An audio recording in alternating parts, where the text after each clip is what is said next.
मुझे जीतना होगा और मधुसूदन की सारी खुशियां छीननी होंगी। मुझे जीतना होगा।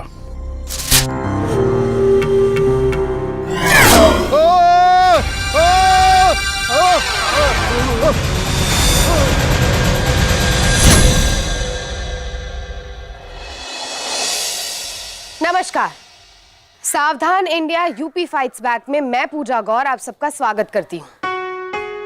यूपी के सुल्तानपुर शहर में 2 महीने बाद स्थानीय चुनाव होने वाले थे और सीधा मुकाबला था शमशेर सिंह और मधुसूदन श्रीवास्तव का।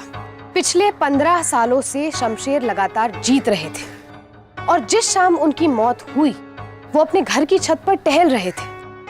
उनकी मौत की वजह कुछ साफ नहीं हो पा रही थी। यकीनन वो अपने इलाके की काफी बड़ी हस्ती थे और ऐसे में उनके दुश्मनों की भी कोई कमी नहीं थी। लेकिन फिलहाल इस मौत को एक हादसा माना जा रहा था। पर सच क्या था?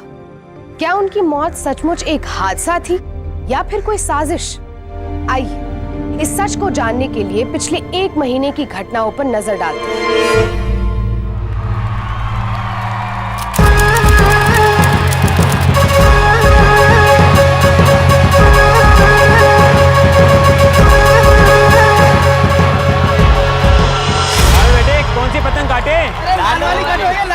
सब लाल वाली हैं? अभी काटते देखो तुम। अरे बेटे काटो! क्या मस्त पतंग काटी आपने भैया। दत्त तेरे की ये शंभू है ना, इससे पतंग में जीतना ही मुश्किल है। ऐसा कैंची डालता है कि सबकी पतंग काट देता है। ये शंभू का गुणगान करना बंद कर। लाओ बे चरखा दो, हम दिखाते हैं कैंची कैसे डालते हैं। अबे ओ पतंग काटेंगे तुम्हारी, तैयार हो जाओ, बता रहे हैं। यही लो आ गया मधुसूदन का भतीजा। वे सपने देख रहा है हमसे पेच में जीतेगा ये। बेटा आसमान के राजा हैं हम। तो यही है गलती ना तुम्हारे चाचा भी कर रहे हैं। हमारे भैया जी से जीतेंगे वो इलेक्शन। बेटा पतंग पे ध्यान दो, पतंग पे कटने वाले तुम्हारे। हाँ बे देखे तो का। हाँ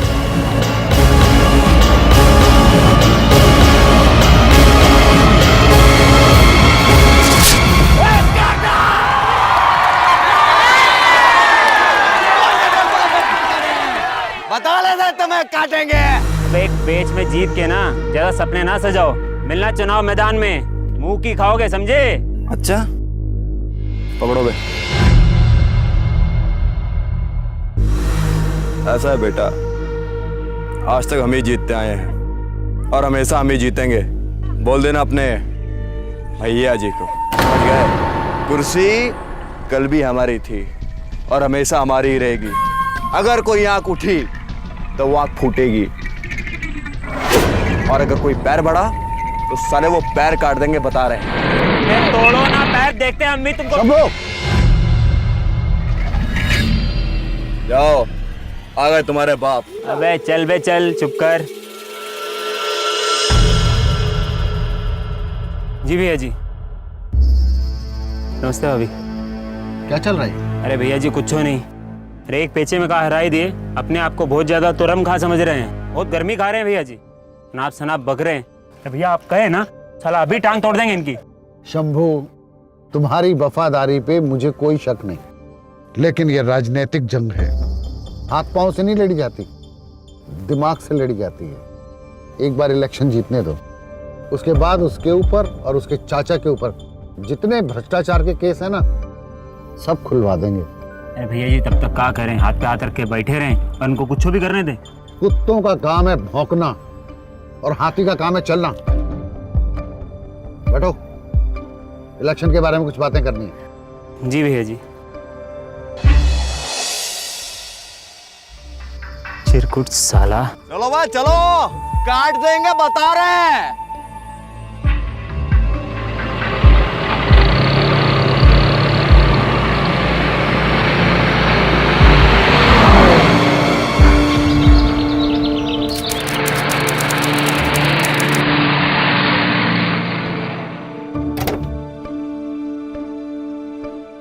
हाँ, उसके पोस्टर के ऊपर अपना पोस्टर लगा दो।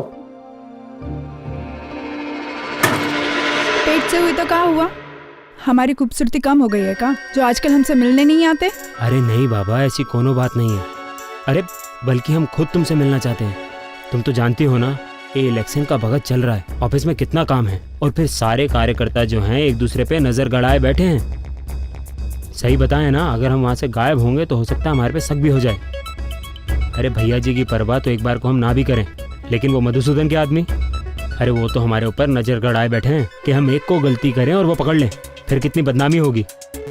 देखो, मैं कुछ नहीं जानती, कोई तरीका तो होगा जिससे तुम अक्सर यहाँ पर आ जा सको। सोचो ना। ठीक है, हम सोचते हैं, हमें थोड़ा वक्त दो। ठीक है, हम जरूर कोई ना कोई तरीका निकालेंगे। आओ अंदर आराम से। चल।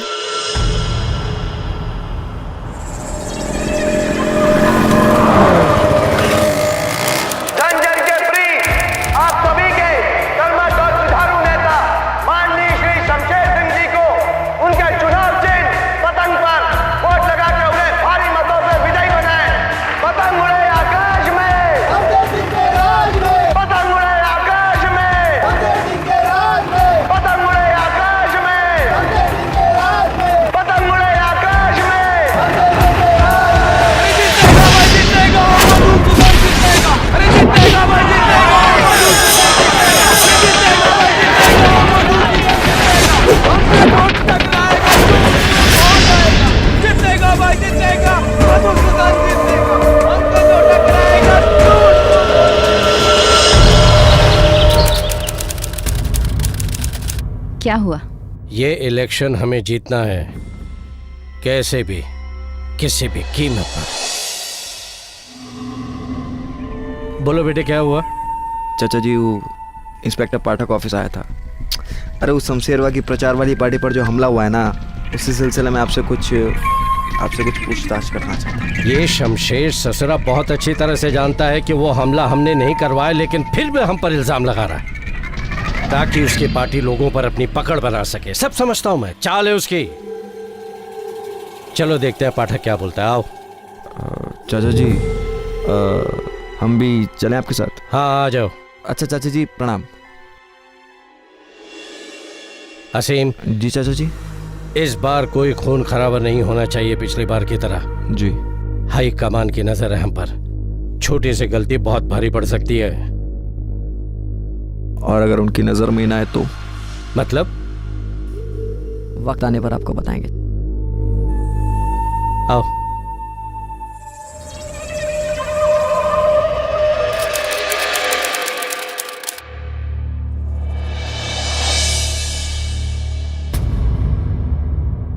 शमशेर जी, मधुसूदन जी, आप लोग इस प्रदेश के दिग्गज नेता हैं और इस बार के इलेक्शन में किसी तरह का कोई उपद्रव ना हो। देखिए, मेरे ऊपर से बहुत प्रेशर डाला जा रहा है कि इस बार के इलेक्शन में किसी तरह का कोई दंगा फसाद ना होने पाए, और अगर मेरे कानों में ऐसी कोई भी बात पहुंचती है तो मैं कार्यकर्ताओं को गिरफ्तार करने से पीछे नहीं हटूंगा, चाहे वो किसी भी पार्टी के हों। और एक बात आप लोग भी समझ लीजिए कि नेताजी वो पुराने दिन लद गए जब जोर जबरदस्ती से इलेक्शन जीते जाते थे। आज की जनता कोई फसाद नहीं चाहती। हम सब समझते हैं थानेदार साहब, इनकी जीप पर हमने हमला नहीं करवाया। ये सब परपंच है इनके और इनके कार्यकर्ताओं का, हमें और हमारी पार्टी को बदनाम करने के लिए। इस बार तो हम चुप हैं। इनके कार्यकर्ताओं ने अगर शांति बनाए रखी तो हम भी अपना काम बहुत शांति से करेंगे, लेकिन अगर इन्होंने हमें छेड़ा। बस 900 चूहे खाए बिलैया हज को चली। पाठक जी, हमारी गाड़ी पर हमला इन्होंने ही करवाया था और आप कैसे भोले बनकर हर चीज से पल्ला झाड़ रहे हैं। सफेद झूठ और सिर्फ सफेद झूठ बोल रहे हैं। हम पर इल्जाम लगाने से पहले सोच लो एक बार। मधुसूदन जी, शमशेर जी, आप लोग प्लीज एक दूसरे पर इल्जाम लगाना बंद कीजिए और मुझे मजबूर मत कीजिए कि आप लोगों की रिपोर्ट मैं ऊपर भेजूं और फिर आप दोनों के लिए। ठीक है, आप कहते हैं तो मान जाते, लेकिन मधुसूदन जी, अब जो कुछ भी करें सावधानी से करें, क्योंकि हर बार का जवाब देना जानते हैं हम। अरे हाँ हाँ, कर लेना जो करना है। देखिए, तहजीब तो देखिए। प्लीज भगवान, ये मेरा ट्रांसफर ऑर्डर क्यों नहीं आ रहा है? हर वक्त ये दोनों सांप और छुछुंदर की तरह एक दूसरे की गर्दन नापने में लगे रहते हैं। मुझे नहीं लगता इलेक्शन से पहले आपका ट्रांसफर हो पाएगा सर। अरे कुत्ते की पूछ है भैया जी, ये लोग 13 साल नली में रखेंगे ना तो भी टेढ़ी की टेढ़ी निकलेगी। क्या बोला बे? अबे तुम काहे भौंक रहे हो? कुत्ते को बोले, कुत्ते हो का?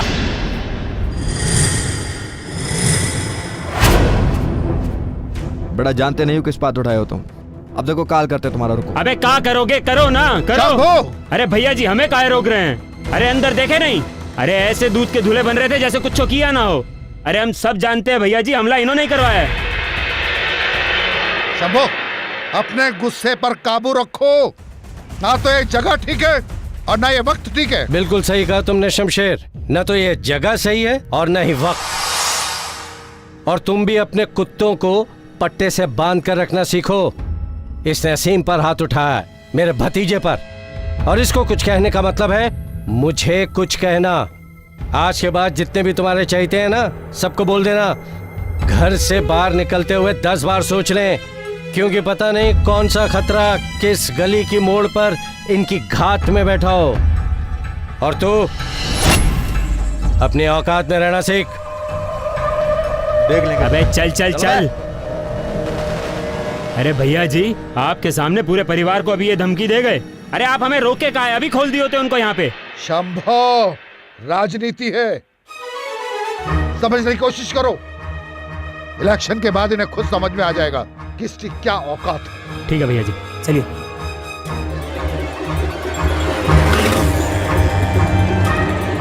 तुझे क्या लगता है ये मेरे घर वालों को परेशान कर सकता है? अरे भैया जी आप जानते नहीं हैं उन्हें, पागल कुत्ते हैं वो, कोनों को भी काटने से पहले सोचते नहीं हैं। अरे भैया जी आप सबको ना अपनी तरह मान मर्यादा वाला मत समझा कीजिए। आप तो रहेंगे अपने दायरे में, लेकिन इनका क्या भरोसा।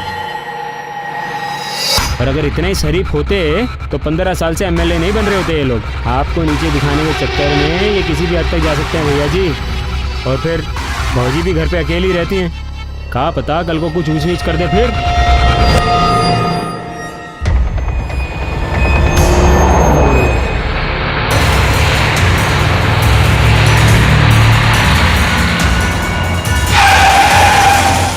शंभू, जी भैया जी। इधर आओ।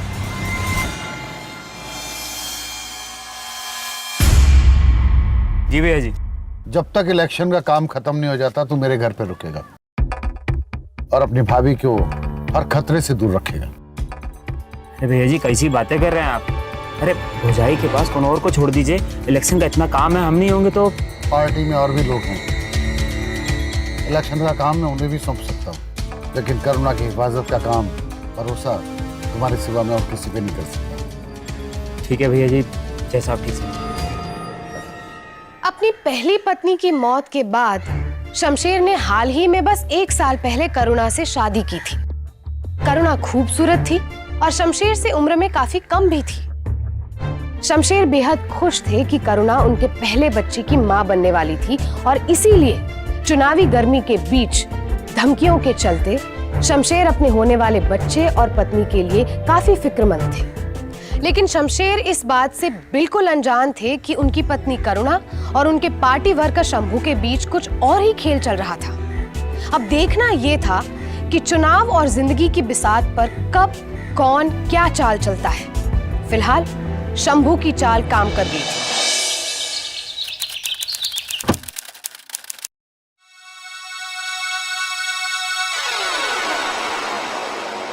तुम और यहाँ, अगर उनको पता चल गया तो? अरे उनको किनको, तुम्हारे उन्होंने भेजा है हमें यहाँ तुम्हारे लिए। मतलब हम बाद में समझाते हैं।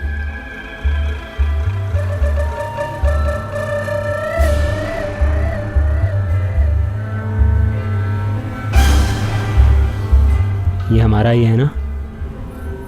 हाँ, तुम्हारा ही है। उनको सत्ता से फुर्सत कहाँ है जो हमारी तरफ देखें भी। एक बात बताएं, जब तुम्हें उनके साथ देखते हैं ना तो खून खोलने लगता है हमारा। दिल करता है कि शंभू, ये तो बताओ कि हम इस तरह से छुप छुप कर कब तक मिलते रहेंगे? अभी हम ये तो नहीं बता सकते, लेकिन सही वक्त आने पे हम तुम्हें यहाँ से इतनी दूर ले जाएंगे कि शमशेर तो क्या, उसकी याद भी वहाँ नहीं पहुँच पाएगी। बस हम पे विश्वास रखो। वहाँ हम अपनी एक अपनी नई दुनिया बसाएंगे, जहाँ सिर्फ तुम, हम और हमारा ये बच्चा होगा। हमको तुम पर पूरा भरोसा है शंभू। तुम्हारा भरोसा तोड़ेंगे नहीं हम। पर ये तो बताओ, तुमने ये सब किया कैसे? हमारा मतलब है कि उन्होंने तुम्हें यहाँ कैसे भेज दिया? अरे तुम्हारी सुरक्षा के लिए। अरे हमने उनसे ये मानने पे मजबूर कर दिया कि इस समय तुम्हारी हिफाजत की सबसे ज़्यादा ज़रूरत है तो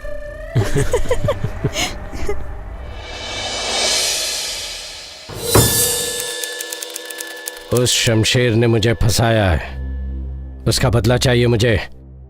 उसे तड़पाना है, रुलाना है, मेरे सामने घुटने टेक कर गिड़गिड़ाते हुए देखना चाहता हूं उसे मैं। ऐसा ही होगा चाचा जी, ऐसा ही होगा। हमें इलेक्शन जीतना है बस, और उसके लिए हमें जो भी करना पड़े हम करेंगे। उसके बाद उस 2 कौड़ी के नौकर शंभू और उसके मालिक शमशेर को ऐसा सबक सिखाएंगे कि वो जिंदगी भर याद रखेंगे। क्या कर रहे हो? अब बस भी करो। अब हमें मना करोगी तुम? हमें मना करोगी? हैं? हमें मना करोगी? करुणा जाओ।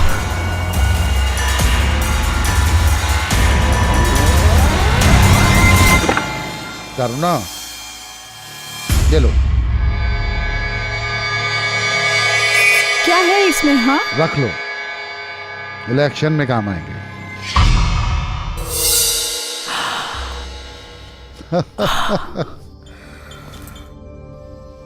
इतना पैसा? ये तो कुछ भी नहीं है। एक बार इलेक्शन जीत जाने दो, उसके बाद ये घर पैसों से भर दूंगा। हर बिल, हर टेंडर पर मेरा सिग्नेचर होगा, वरना पास नहीं होगा। और हर सिग्नेचर पर मेरा कमीशन। देखो, पर ये भी बहुत है। बहुत कहाँ है? बल्कि बहुत दिनों से हमने अपनी प्यारी सी खूबसूरत सी बीवी को प्यार ही नहीं किया। हाँ, आई लव यू।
मधुसूदन को ऐसा सबक सिखाना है, जिंदगी भर याद रखेगा। उसको उसका फल भुगतना ही पड़ेगा। ये सब उसी का करा धरा है। वैसे पैसे कितने? 50,000। 50,000। ठीक है, मैं छानबीन करता हूँ, लेकिन आप तो जानते हैं कि इस तरह कैश पैसों के साथ किसी को पकड़ना बड़ा मुश्किल, और वो भी सिर्फ शक की बिना पर। ओ, हमका आप देखिए, मैं अपनी तरफ से पूरी कार्रवाई करूंगा, चाहे वो जो कोई भी। क्या मतलब ये है इंस्पेक्टर कि हम हाथ पर हाथ धरे बैठे रहें? नहीं, देखिए, मेरे कहने का मतलब है कि किसी के पास अगर इतने कैश पैसे मिलते भी हैं तो हम उससे क्या पूछ सकते हैं, कितने पैसे तुम्हारे पास आए कहां से? सुनो, उस अटैची में कितने पैसे होंगे? 7 लाख रुपए। 7 लाख? लेकिन भैया जी, पुलिस वालों को सच नहीं बता सकते। देखो, हमको तो बहुत डर लग रहा है। वो बहुत गुस्सा में थे, कहीं कुछ कर दिए तो। अरे हम कह रहे हैं ना, तुम चिंता मत करो, हम हैं तुम्हारी हिफाजत के लिए।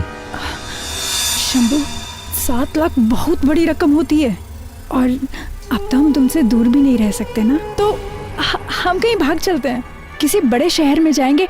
अरे सुनो हमारी बात, 7 लाख रुपए कब खत्म हो जाएंगे पता भी नहीं चलेगा, और वैसे भी हमारा बच्चा भी होने वाला है। तुम थोड़ा धीरज धरो, जरूर कोई ना कोई मौका मिलेगा हमें थोड़ा सोचने दो। हमें कुछ ऐसा करना होगा कि भैया जी हमें ढूंढ ना पाए। अगर गलती से उन्हें पता चल गया हमारा, तो पाताल तक भी जाएंगे हमें खोजने के लिए और मार डालेंगे, ये तुम अच्छी तरह जानती हो।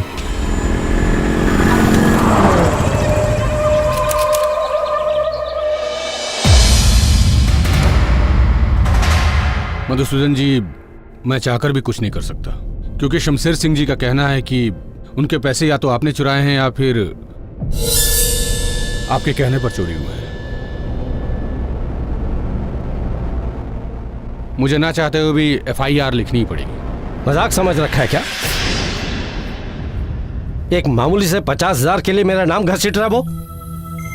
ये सब इलेक्शन में मुझे बदनाम करने की साजिश है और कुछ नहीं। भिखारी हूं क्या मैं कि 50,000 जैसे मामूली रकम उसके घर से चुराऊंगा मैं? रोज का लाखों रुपए का कारोबार है मेरा, रोज का। सर मैं समझ सकता हूं, लेकिन यह मामला सुलझाने के लिए कम से कम आपको मेरे साथ थाने तो चलना ही पड़ेगा। मैं आपका बाहर वेट कर रहा हूं, प्लीज।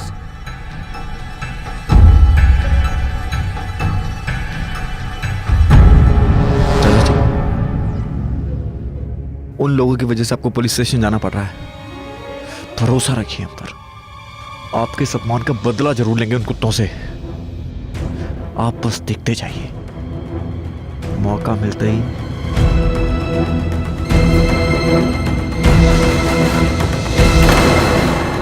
मधुसूदन श्रीवास्तव और शमशेर सिंह की रंजिश अब हदें पार कर रही थी।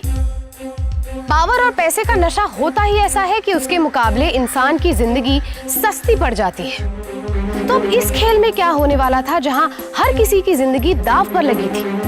शमशेर सिंह के खिलाफ उनके घर में भी साजिश रची जा रही थी और बाहर भी। आने वाला हर पल किसी अनहोनी घटना का अंदेशा दे रहा था।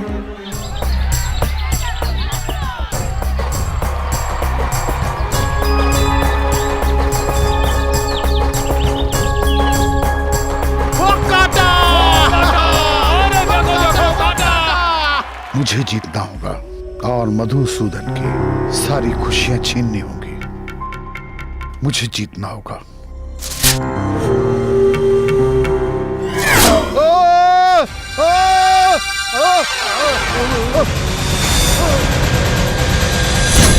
शमशेर सिंह की मौत की वजह थी गले का गहराई से काटा जाना।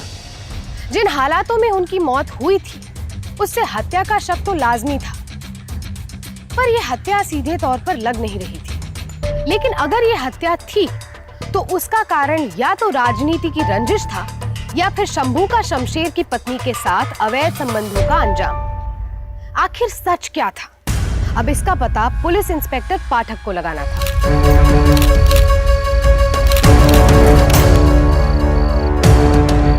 बहुत ही सफाई और पेशेवर तरीके से काटा गया है गले को। आसपास लड़ाई झगड़े या संघर्ष का भी कोई निशान नहीं। त्रिपाठी ये जिस किसी का भी काम है, शमशेर सिंह उसे अच्छे से जानता था। हाँ सर, मुझे भी ऐसा ही लगता है। तो भाई अब तैयार हो जाओ। इस केस को सॉल्व करने के लिए ऊपर से हमें बहुत प्रेशर आ सकता है। नीचे जो कोई भी है उन सबका बयान लो, और जिसने इस लाश को सबसे पहले देखा है उसे मेरे पास भेजो। जी सर। तो तुम छत पर जब आए तो उस वक्त तुम्हारे साहब की लाश पड़ी हुई थी। हाँ साहब। खून खून खून, ऊपर खून खून। अरे बुला पुलिस को। ऊपर साहब, मैं हुआ काम कर रहा था। क्या हुआ? पता नहीं साहब को कौन मार दिया। जल्दी हाँ, पुलिस को बुलाइए मैडम, पुलिस को बुलाइए। खून। उस वक्त तुमको कोई और आदमी दिखाई दिया जिसे तुम पहचानते हो या तुम्हारे लिए अनजाना हो? नहीं साहब। तो मैडम आप उस वक्त अपने कमरे में थी। 5 लोगों से पूछने के बाद आपको तसल्ली नहीं हुई? जो मुझसे बार बार एक ही सवाल कर रहे हैं। देखिए, उस समय घर पे और भी कार्यकर्ता थे। देखिए मैडम, इस वक्त मैं ड्यूटी पे हूँ और ये एक कत्ल का मामला है, और मुझे पूरी उम्मीद है कि आप भी दिल से यही चाहती होंगी कि आपके पति का कातिल जल्द से जल्द पकड़ा जाए। वैसे आपके किसी भी नौकर ने उस वक्त छत पर किसी को जाते हुए नहीं देखा, तो क्या कोई उस वक्त बाहर से आया था? नहीं, अगर कोई बाहर से आता तो घंटी बजती, मुझे सुनाई देती, घर में और लोगों को सुनाई पड़ती।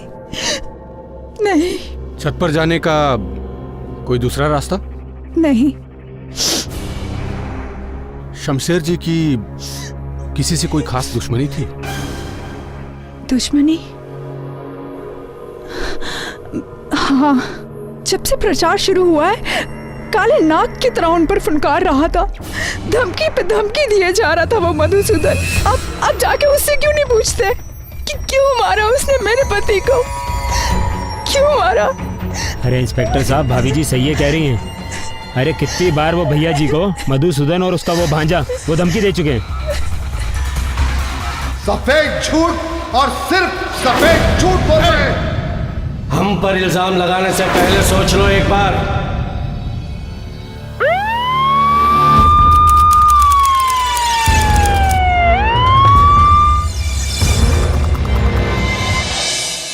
अच्छा, पहले चोरी और अब खून का इल्जाम लिए चले आए हो मेरे पास।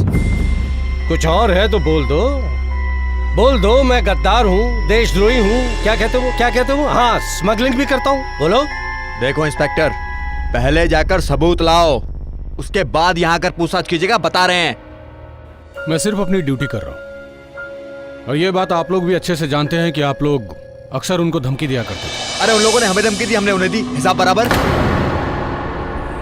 अगर तुम ये कहना चाह रहे हो कि सिर्फ धमकी देने से ही किसी का कत्ल कर देना साबित हो जाता है, तो इस हिसाब से तो आधे से ज्यादा शहर एक दूसरे का कत्ल कर चुका है भाई।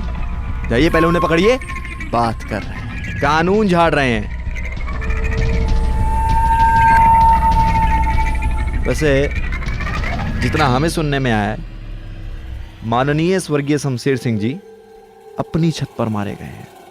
उस समय उनके घर पर काफी लोग मौजूद थे, तो आप उनकी धर्म पत्नी करुणा और उनके प्रमुख चेले शंभू से जाकर पूछताछ काहे नहीं करते कि किसने किया शमशेर सिंह जी का कत्ल है?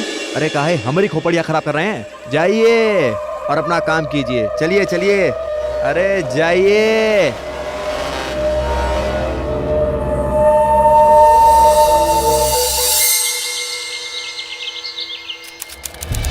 छत पे उस वक्त शमशेर जी के साथ कोई नहीं था, और नीचे से भी कोई चल के छत पे नहीं आया, वरना नीचे इतने सारे लोग थे, किसी एक कार्यकर्ता ने जरूर देखा होता हत्यारे को। और छत पर आने का दूसरा कोई रास्ता नहीं है इस ड्रेन पाइप के अलावा। शाम का वक्त था, नीचे काफी सारे लोग आते जाते होंगे। ऐसी हालत में हत्यारा ड्रेन पाइप से चढ़ने का रिस्क क्यों लेगा? अब ये सारा मामला पोस्टमार्टम की रिपोर्ट आने के बाद ही पता चलेगा।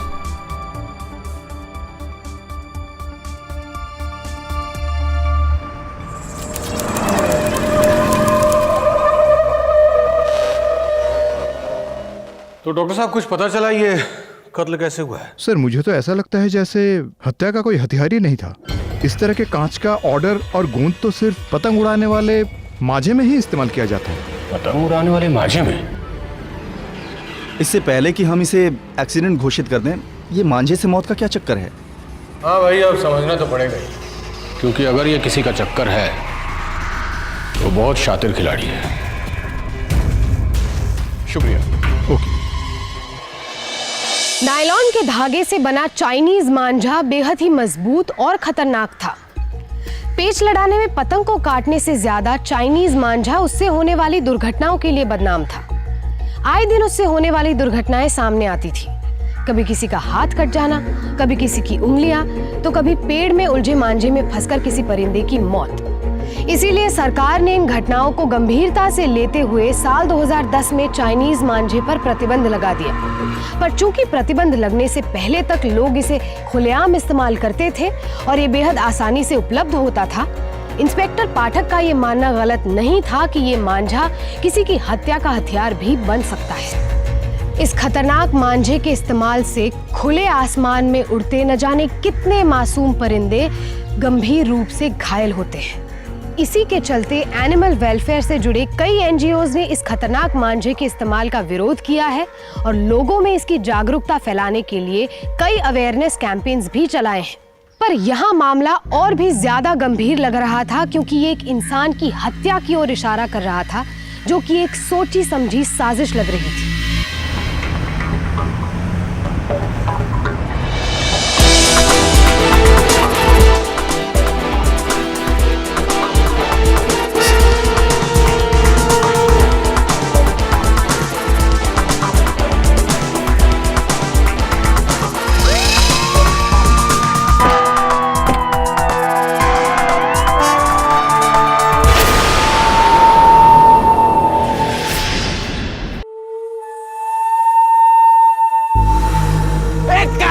अबे बाप से पैसा लड़ाओगे बेटा?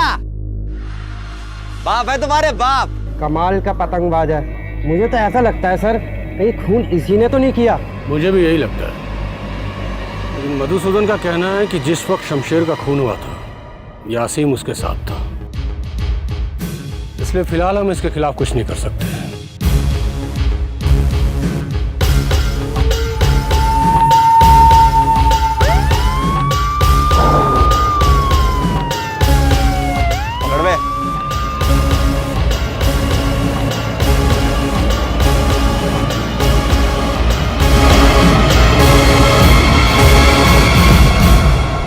हाँ चाचा जी प्रणाम।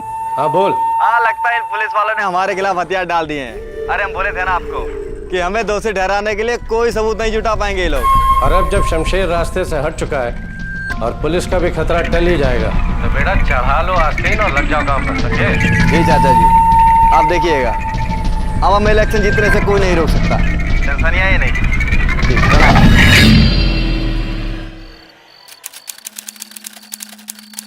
अब हमें किसी से डर के या किसी से छुप के रहने की कोई ज़रूरत नहीं है। जितने भी सपने देखे थे हमने अपने भविष्य के लिए, उन सब सपनों को हकीकत में बदलने का समय आ गया। हाँ, और जो कुछ चाहा था वो सब ऐसे मिल जाएगा, कभी सोचा भी नहीं था। एक मिनट। अरे बाद में ले लेना फ़ोन। अरे पापा देखने तो दो। अरे लेकिन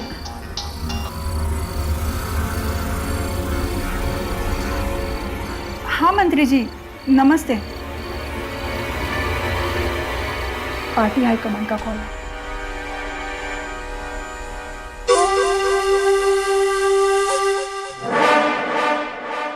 इधर शमशेर सिंह की मौत महज एक एक्सीडेंट बन चुकी थी, तो उधर पार्टी के हाईकमान ने शमशेर सिंह की सीट पर करुणा को इलेक्शन में खड़ा करने का फैसला किया।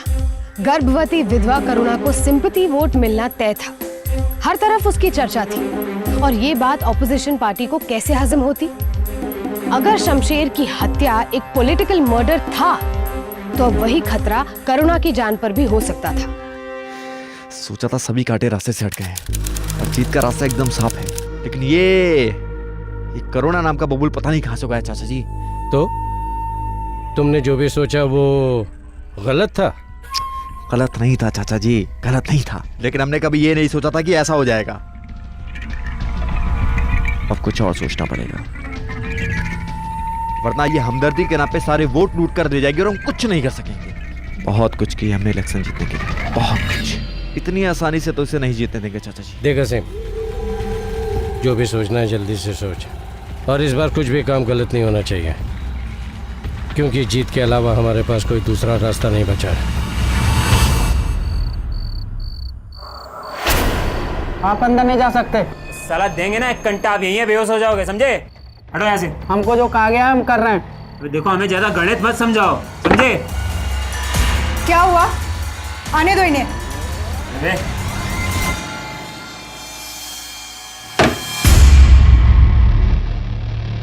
ये बेकार का शोर शराबा क्यों था? अरे तो क्या करते, वो 2 कोड़ी का गार्ड हमें रोक रहा था, कह रहा था कि तुमने मना किया।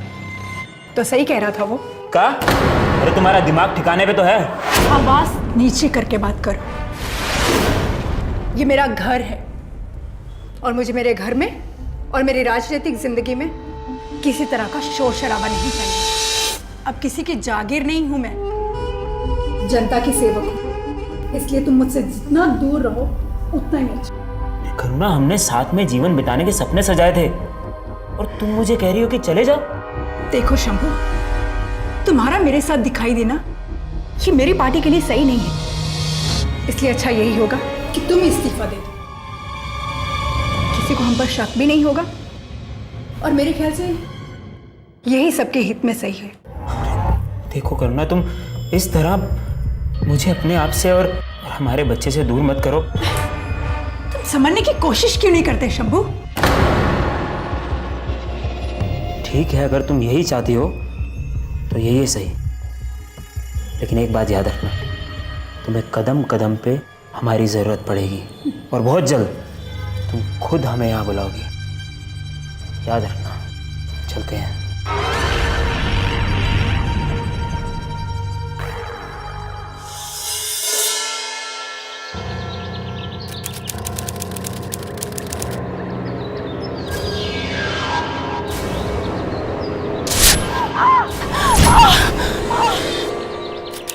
आपको किसी पर शक है करुणा जी जो आपको नुकसान पहुंचाना चाहता हो? नहीं, मुझे नहीं पता, पर आप लोग जल्द से जल्द मेरी सुरक्षा का बंदोबस्त कीजिए। कहीं आपके पति शमशेर सिंह जी की मौत का इससे कोई तार तो नहीं जुड़ा? मैं नहीं जानती, हो सकता है, पर इस समय मैं बस इतना जानती हूँ कि मेरी और मेरे होने वाले बच्चे की जान को खतरा है। ठीक है, लेकिन फिलहाल आपकी सुरक्षा के बंदोबस्त के लिए हमें कुछ समय चाहिए। तब तक आपको मेरी हिदायत है कि आप सावधान रहिएगा।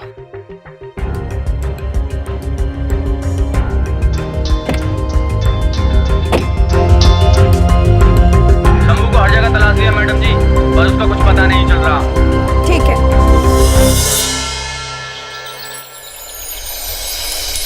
डॉक्टर की दी हुई सारी हिदायतों का अच्छे से ख्याल रख रहे हैं हम। अच्छी बात तो ये है कि डिलीवरी की तारीख चुनाव के 1 महीने बाद की है। ठीक है, रखते हैं।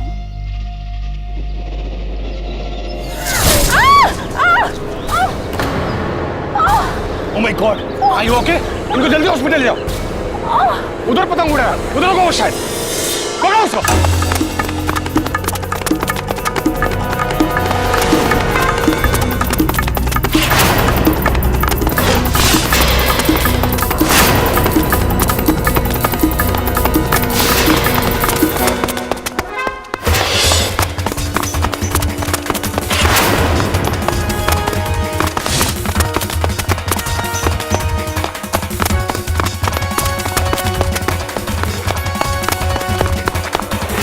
बस बस बस भाई, बहुत हो गई दौड़ दो। ओलंपिक में थोड़ी जाना है।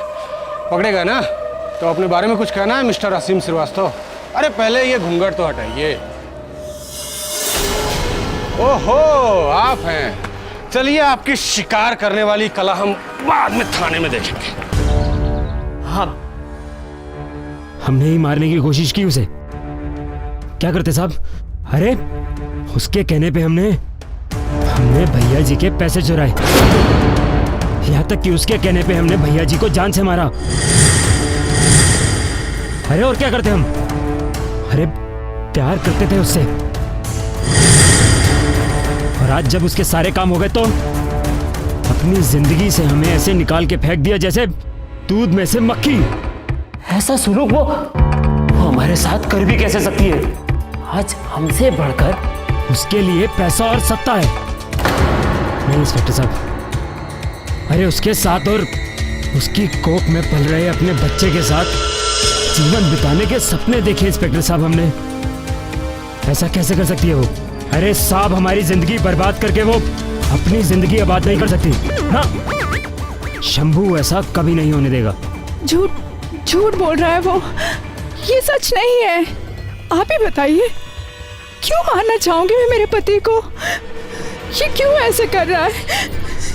मेरे बच्चे को अपना बच्चा बताकर वो मुझ पे लांछन लगा रहा है, जबकि मैंने और मेरे पति ने हमेशा इसे एक परिवार के सदस्य का दर्जा दिया है।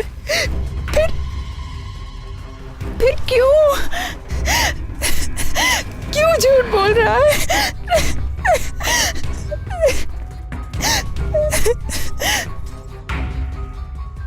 लेकिन करुणा जी का कहना है कि तुम सरासर झूठ बोल रहे हो। उनका किसी तरह का कोई रिश्ता नहीं है तुम्हारे साथ, और वो बच्चा भी तुम्हारा नहीं है। वो उनके स्वर्गवासी पति शमशेर जी का है। क्या कहना है इस बारे में? अरे झूठ बोल रही है वो साहब, दगाबाज है वो। आपको हमारी बात पे भरोसा नहीं है ना, तो ठीक है, एक काम कीजिए, आप डॉक्टर को बुला लीजिए। आजकल तो पता चल जाता है ना कि बच्चे का असली बाप कौन है। आपको उसके झूठ का और हमारे सच का पता चल जाएगा। वो तो हम पता लगा ही लेंगे। रिमांड में लो इसको।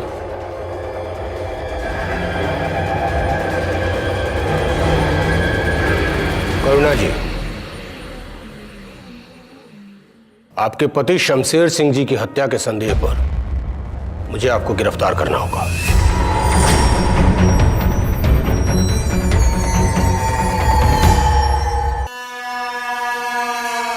बको। हमने तेज धार वाला चाइनीज मांझा मंगवाया और उसमें ऊपर से माहीन पिसे हुए कांच के टुकड़े पेरोए, ताकि वो मांझा और भी घातक हो जाए। और फिर उसी जानलेवा मांझे से हमने भैया जी को मार दिया। और इसी तरीके से हम उस करुणा को भी मारना चाहते थे, लेकिन शायद उसकी किस्मत अच्छी थी कि वो बच गई। शक तो मुझे उसी दिन हो गया था जिस दिन करुणा अपने ऊपर हुए हमले की रिपोर्ट लिखाने आई थी कि कोई मांझे से गला काट के उसकी हत्या कर देना चाहता है। और उसी दिन से ये सवाल मेरे दिमाग में बार बार घूम रहा था कि आखिर करुणा को ऐसा क्यों लग रहा था कि कोई मांझे से गला काट के उसकी हत्या करना चाहता है। क्योंकि पतंग उड़ाते हुए किसी से गलती तो हो सकती है, पर यानी करुणा अच्छे से इस बात को जानती थी कि उसकी पति की हत्या मांझे से गला काट के की गई है। और इसका सीधा सा मतलब यह निकलता है कि करुणा या तो कातिल को जानती थी या फिर कातिल से मिली हुई थी। असीम और मधुसूदन जी का क्या है सर? नहीं, असीम और मधुसूदन जी का इस केस से कोई लेना देना नहीं है। करुणा ने पहले अपने पति को धोखा दिया और फिर अपने प्रेमी को भी। खतरे का जो खेल वो खेल रही थी, आखिर में वो उसी की जान पर आ गया। वो मौत से तो बच गई, पर कानून से नहीं बच सकी। इस खुलासे के बाद उसका पॉलिटिकल करियर तो खत्म हो ही गया, पर साथ ही साथ वो अपनी जिंदगी में भी कहीं की नहीं रही। मर्डर भले ही शंभू ने किया हो, लेकिन उसकी मास्टरमाइंड वही थी। इसीलिए अदालत ने उसे शमशेर की हत्या की क्रिमिनल कॉन्स्पिरेसी के लिए आईपीसी की धारा 120B के तहत 7 साल की सजा सुनाई। उसके कर्मों की सजा उसके साथ उसका होने वाला मासूम बच्चा भी भुगतने वाला था। और उसके साथ साथ शंभू को भी अदालत में चोरी, हत्या और करुणा के अटेम्प्ट टू मर्डर के लिए आईपीसी की धारा 378, 302 और 307 के तहत उम्र कैद की सजा सुनाई। अपने करीबी लोगों पर भरोसा करना अच्छी बात है, पर साथ ही साथ सावधानी बरतना भी उतना ही जरूरी है। अगर शमशेर ने सावधानी बरतते हुए अपनी पत्नी ना सही, पर अपने करीबी शंभू की हरकतों पर नजर रखी होती, तो शायद आज वो उनकी साजिश का शिकार नहीं हुए होते। याद रखिए, किसी के मन में क्या चल रहा है ये हम नहीं जान सकते, पर सावधानी बरतकर उससे बच जरूर सकते हैं। इसलिए सतर्क रहे, सुरक्षित रहे और रहे सावधान। फिर होगी आपसे मुलाकात जुर्म से जंग की ऐसी ही सच्ची घटना के साथ। तब तक सावधान इंडिया, यूपी फाइट्स बैक। जुर्म से जंग जारी है, अब यूपी की बारी है।